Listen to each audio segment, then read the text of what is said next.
آپ میں پڑھے لکھے لوگ موجود ہیں، میں آپ سے ایک بات پوچھنا چاہتا ہوں، اگر میرے نبی کی ولادت کا دن منانا شریعت کا حکم ہوتا اور یہ بڑی عظمت کی بات ہوتی اور اس سے گناہ مٹتے ہوتے اور جنت اس بندے کے لیے لکھ دی گئی ہوتی، تو صحابہ کو میرے نبی کی ولادت کی تاریخ کی تحقیق کرنی چاہیے تھی کہ نہیں کرنی چاہیے تھی؟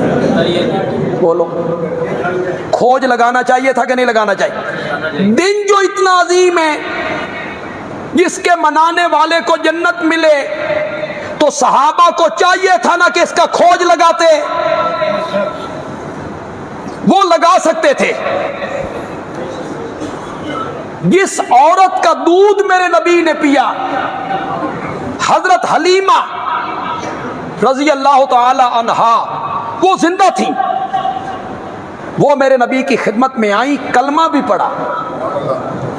اس سے صحابہ پوچھتے، ماں جی آپ کس تاریخ کو آئی تھی؟ ولادت کے کتنے دن بعد آئی تھی؟ پوچھتے۔ میرے نبی کی پھوپھی حضرت صفیہ زندہ تھی رضی اللہ تعالی، صحابہ ان سے پوچھتے۔ ابو طالب زندہ تھے، میرے نبی کے چچا، صحابہ ان سے پوچھتے۔ ام ایمن،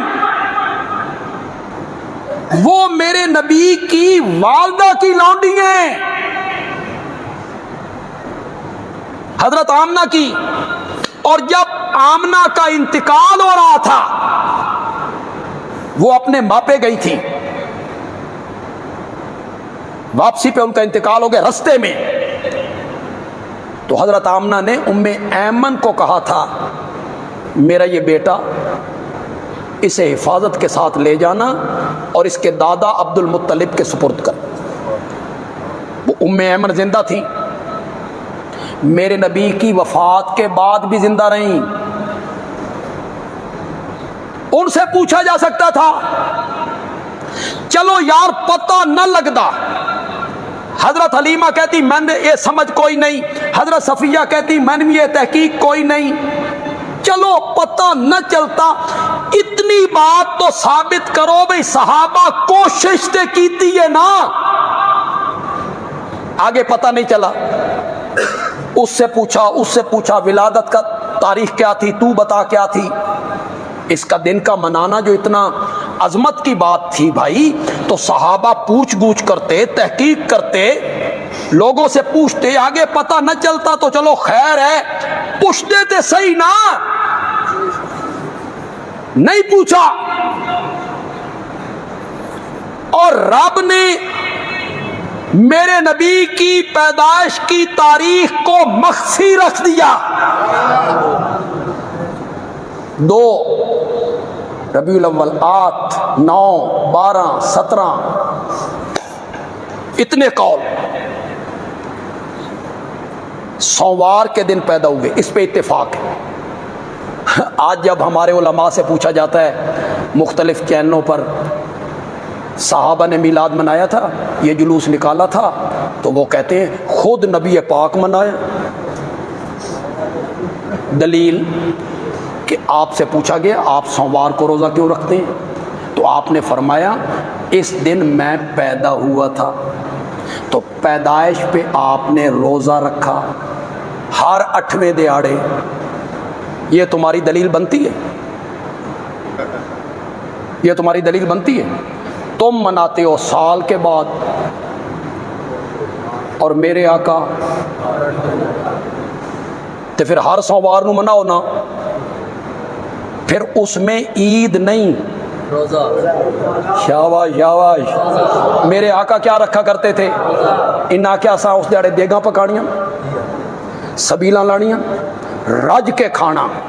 میرے نبی کیا رکھتے تھے؟ تم کیا کر رہے ہو؟ یہ دلیل نہیں بنتی۔ عید اور روزہ متضاد چیزیں ہیں. میرے آقا کیا رکھتے تھے؟ روزہ. اگر آپ کے ذہن میں پہلے یہ چیز موجود نہیں تو بندیالوی سے سنو، اے حدیث ادھوری پڑھ دینے. جی میں تمہیں پوری سناتا ہوں، میں تمہیں پوری سناتا ہوں.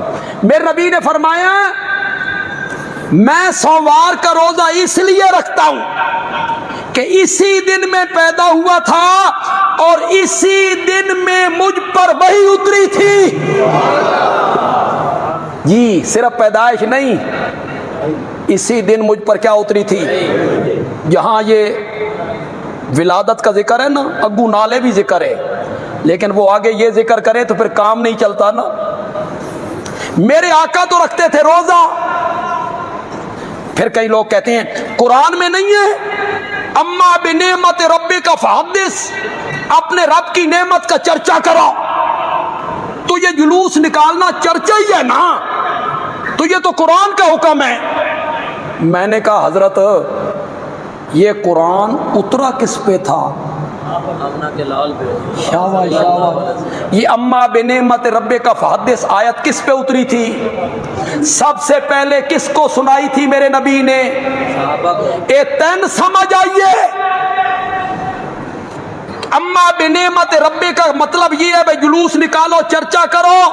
خود آقا کو بھی سمجھ نہیں آئی اور صحابہ کو بھی اس آیت کی سمجھ نہیں آئی. بس میری تقریر کے آخری الفاظ ہیں اور الفاظ بھی بڑے جوبن پہ ختم کرنا چاہتا ہوں. آپ سے بھی توقع رکھتا ہوں کہ آپ بھی تھوڑے سے اپنے جذبات دکھائیں. اللہ نے میرے نبی کی قبر منور کو شرک سے محفوظ کر دیا اور میرے نبی کی ولادت کی تاریخ کو مخفی رکھ کے اس تاریخ کو بدعت سے محفوظ کر دیا. قبر کو شرک سے محفوظ کر دیا، قبر مبارک کو شرک سے محفوظ کر دیا اور ولادت کی تاریخ کو مخفی رکھ کر بدعت سے کیا کر دیا؟ ہر وہ کام جو میرے آقا نے نہیں کیا، صحابہ نے نہیں کیا، آج اسے دین سمجھ کے کیا جائے گا تو وہ نیکی نہیں بنے گا. زور سے بولو، زور سے بولو. بدعت بنے گا.